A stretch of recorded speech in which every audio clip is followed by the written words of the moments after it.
Hey, what's up you guys? It's Dorothy and welcome back to my channel. If you're new here, don't forget to give this video a big thumbs up. Comment down below what you want to see in the future.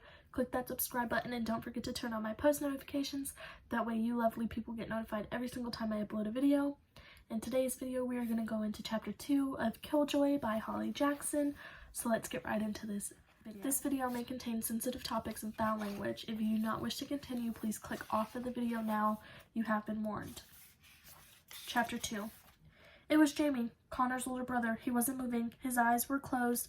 His head sagged at a strange angle against his shoulder, and the entire front of his once white shirt was soaked with blood, glistening in the new light, angry and red. Her mind stalled, emptied out, and refilled itself with all that blood.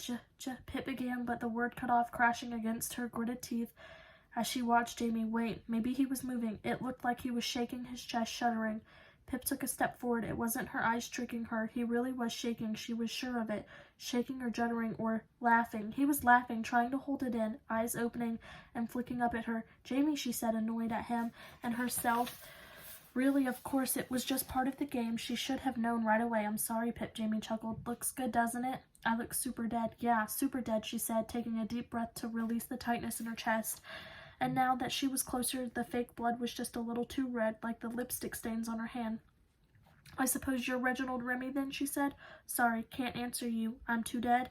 Jamie replied, rearranging the bright purple dressing gown he was wearing over the shirt. Oh shit, everyone's coming. He dropped his head back and closed his eyes. As Pip heard the others thundering up the stairs, Cecilia, where are you? Cara called in her Cockney accent. I'm in here, Pip shouted. Zach was the first one to reach the room across the landing. He smiled when he peered in and saw Jamie. Thought it was real for a sec, he said. Lauren gasped and the others piled in behind her. That's disgusting, she said. And you said you were home alone, Connor. Golly, cried Connor. It seems that Reginald Remy has been murdered. Yeah, we got that part. Thanks, Connor, Cara said. That's Humphrey to you, he retorted. There was a moment of silence as they looked expectantly at Connor, and then the dead body cleared it. His throat. What? Connor turned to his brother. Your line, Con? Said the corpse, moving as little possible. Oh, right. Everyone back to the dining room now, Connor announced. I will call Scotland Yard at once. Oh, and also order the pizza.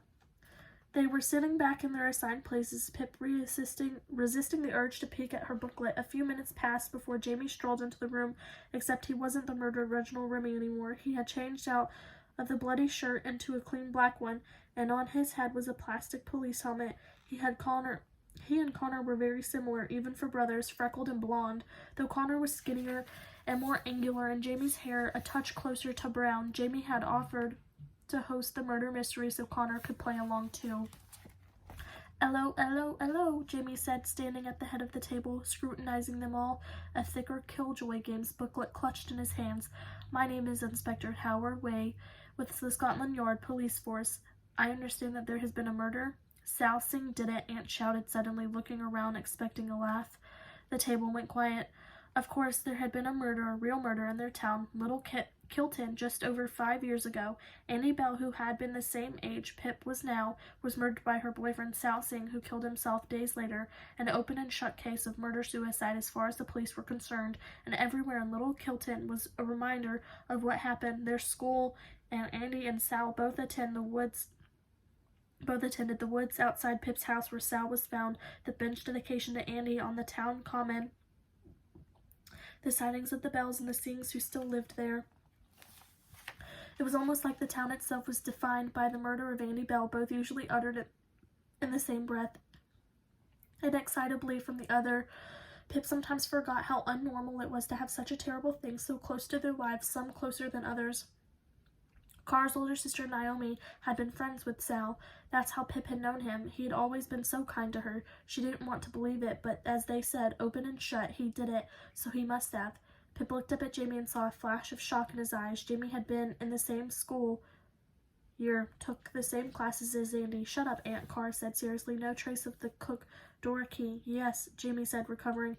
Typically Bobby Remy, always interrupting and attention sinking as I was always saying. He breezed past the awkwardness. There has been a murder. Reginald Remy is dead, and because you were the only people on this secluded private island of joy, and there is only one boat a day, one of you must be the murderer.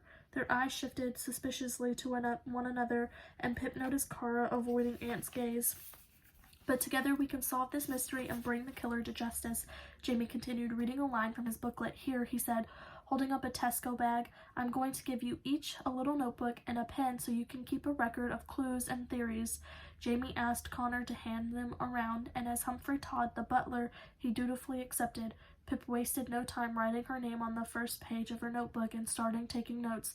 Not that she cared, it was just a game, but she hated the sight of an underused notebook. To begin, how about we go round the table and introduce ourselves, Jamie said. I'm sure you are all well acquainted, but I would like to know a little more about our suspects. Let's start with you, Bobby, he said, nodding to Aunt. Yep, okay, Aunt stood up. Hi, everyone. My name is Robert Bobby Remy. I'm 39 years old, and I am the oldest and favorite, he said with a teasing glance at Zach, son of Reginald Remy. I used to work for the Remy Hotels and Casinos Empire and was due to inherit the company from my father, but a few years ago I realized that hard work isn't really my thing, and since then I've just been taking it easy in London. Thank God my father still pays me an allowance. Paid, I mean. Oh, my poor father, who could have done this? He clutched his chest in an over-the-top manner. Okay, next, Jamie said, pointing to Zach. Hi, y'all, he said, standing with an awkward nod around the table. I'm Ralph Remy, Reginald's younger son, aged 36. I work for Remy Hotels and Casinos, and for the last few years my father had been training me to take over the company. He had been retired for some time, but still made the most executive decisions. We worked well as a team. Oh, he said, pointing to Lauren sitting 2 places over.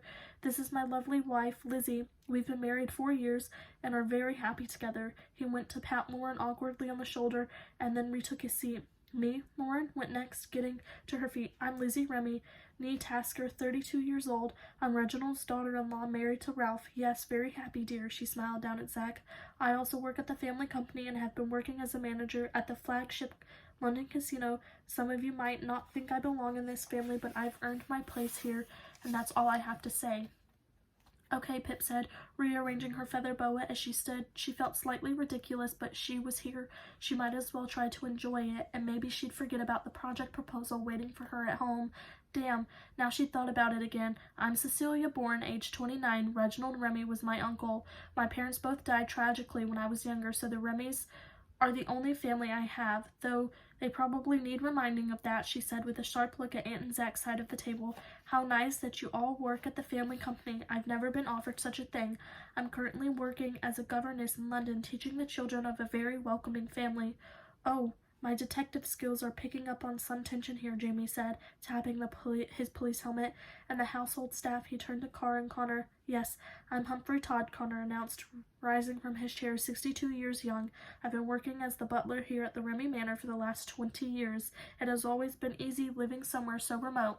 I have a daughter, you see, who I don't often get to visit, but Mr. Remy has always paid me fairly, and I have always had the utmost respect for my master. In that time, seeing each other every day, I believe we had to become good friends. Aunt snorted. No one makes friends with the staff, he said. Bobby, Zach turned to him, shocked. Don't be cruel. Very good, sir, Connor said, a bow of concentration in Aunt's direction as he sat back down. Last but not least, Kara said about herself, the accent making a comeback as she stood. I'm Dora Key, and I'm only 56, even though I've heard some of you gossiping that I look 86. A meaningful look down at Pip. I'm the household cook. I haven't actually been at Remy Manor for very long. I was hired about 6 months ago. There used to be more staff here apparently, but after the master's wife died, he started letting people go, but I guess he realized he couldn't survive without a cook. Me and old Hump here, we keep the place running even if it's hard work. Excellent, Jamie said.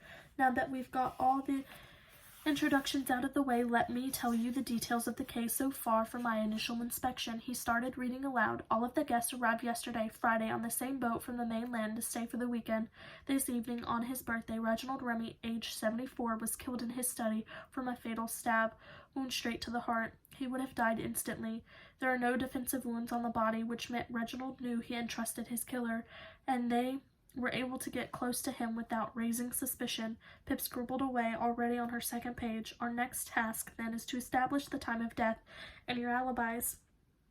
So if you would all like to return to the first page in your booklets no further, Pip picked hers up and spread it open on her plate. She read the first page quickly and then again, checking that Connor and Cora weren't looking her way, rearranging her face to guard Cecilia's secrets. Your alibi. When asked where you were at the time of the murder, you claimed that you were in bed taking a nap. Your allergies had been playing up and you thought it was the best to try and get some rest before the big birthday dinner. In this round, listen carefully to the alibis of the other guests. When Lizzie Remy gives her alibi, you must cast doubt on it.